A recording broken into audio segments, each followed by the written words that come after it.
Within the golden halls of the Olympic Coven, Esme Cullen almost always stands in the softest light, the smile at the end of a long journey, the quiet calm at the eye of a storm full of supernatural egos. To a casual observer, she reads as the archetypal mother, effortless grace, endless patience, warmth that feels like a given. But draw back the curtain of her immortality, and the year 1921 reveals a woman who was once the very definition of human wreckage. Peace was never her birthright. She was forged in the fire of systemic failure by a heartbreak so profound it nearly erased her from existence entirely. Her first human life unfolded as a string of closed doors. Trapped in the rigid social structures of the early 20th century, she was pushed into a marriage that felt less like a partnership and more like a prison. Her husband brought cold, unrelenting violence, a shadow that dimmed her light for years. In that era, a woman in her position had no agency, no way out. The child she carried became her only source of hope, a promise of a future where love might finally have room to grow. Then her infant son died, just 2 days old, and the world shattered her completely. Losing a child is a trauma that transcends every era. For Esme, it was final proof the world ran on cruelty, and love always came with a punishment. She did not only want to escape her husband. She wanted to outrun a reality that had stolen her only reason to breathe. Her jump from that cliff was no act of weakness. It was a final, desperate protest against a world that had stripped her of every piece of her identity. She chose the silence of the canyon floor over a lifetime of quiet desperation. She wanted to reclaim control over her own ending. Destiny had other plans. When Carlisle found her in the morgue, still clinging to a heartbeat that refused to fade, he did more than save her life. He handed her a blank slate. The transition into vampirism usually means a descent into thirst, a surrender to the predatory beast inside. For Esme, it was a resurrection of the maternal spirit. When she opened her eyes as an immortal, she did not reach first for blood. She reached for something to build. Looking at Carlisle, she saw the possibility of a world where loss did not have to be the final word. This is the foundation of who she is. Her pacifism does not grow from softness. It grows from the intimate, unshakable knowledge of what it feels like to be destroyed.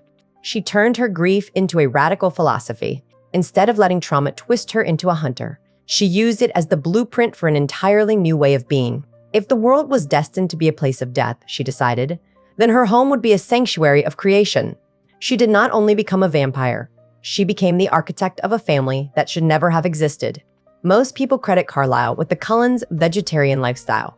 They see him as the moral philosopher, the man who brought logic and medicine to the vampire condition.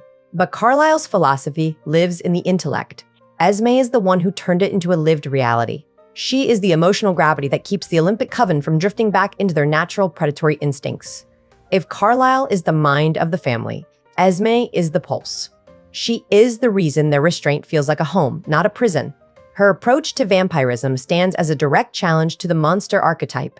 Across the hierarchy of the night, power gets measured by kill counts, by the ability to inspire fear. The volturi rule through terror, nomads survive through stealth.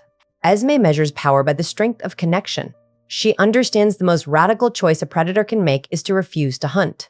Every day of restraint is a victory, over the man who tried to break her, over the world that tried to silence her. Her role as an architect reaches far beyond the houses she renovates. It is a metaphor for how she tends to the souls under her roof. She is constantly mending the cracks in her family. Consider the members of the Cullen Coven. Edward, the mind reader perpetually haunted by the darkness of other people's thoughts. Rosalie, consumed by grief over the future stolen from her. Jasper, a soldier literally addicted to the high of wartime emotion. These are not easy people to live with. They are a collection of high-functioning traumas. Esme is the glue that keeps those fractures from splitting into a total break. She does not lead through commands or traditional authority. She leads by building a choice-based motherhood. She never forces her children to be good. She creates a space so full of beauty and acceptance that they choose to be good. Architecture and interior design become tools to signal a new identity. Filling their homes with art, music, and light, she reminds them again and again that they are not animals. She gives them physical proof of their own humanity. She has built a fortress of empathy stronger than any stone wall in Volterra. On screen, Esme often lingers in the background, a graceful figure, a kind word, a supportive glance. Her acceptance of Bella Swan is perhaps the clearest example of this influence. When Bella first stepped into the house, the family stood divided. Fear, curiosity, and in Rosalie's case, deep-seated resentment hung in the air. Esme did not hesitate. She did not see a complication or a danger. She saw another soul in need of a home. Welcoming Bella with open arms set the tone for the entire coven. It signaled their family was not a closed circle bound by blood, but an open sanctuary built on choice. That acceptance gave Edward the moral permission he needed to let himself love. He had always seen himself as a damned soul, a creature beyond redemption. But Esme's love acts as a mirror, reflecting a different truth. If someone as pure and resilient as Esme could love him, perhaps he was not entirely lost. She is living proof that redemption is possible even for the undead. Her maternal devotion is the primary reason he evolved from a self-loathing predator into a man capable of being a father. Her bond with Rosalie carries equal weight. Rosalie feels cheated by life, cheated by her own transformation. Prickly, defensive, often cold, she keeps the world at arm's length. Esme never tries to change her. She offers no empty platitudes. She simply understands. She knows what it means to have your choices stolen. She knows the quiet rage of a mother who was never allowed to mother. That shared trauma forges a silent bond that anchors Rosalie to the family. Across the long history of vampire lore, the female vampire almost always falls into one of two molds, the seductress or the vengeful harpy. Dracula's bride, the bloodthirsty countess. Esme Cullen shatters both archetypes entirely. She replaces the predator with the restorer. She takes the energy most vampires pour into the hunt and redirects it into healing. Her passion for restoration is the ultimate symbol of who she is. She finds broken, forgotten things and makes them beautiful again. An old mansion deep in the woods, a broken soldier like Jasper, she sees potential for beauty where everyone else sees only ruin. This is a profound subversion of the vampire myth. Most vampires take life. Esme gives it back. She proves immortality does not have to mean slow decay of the soul.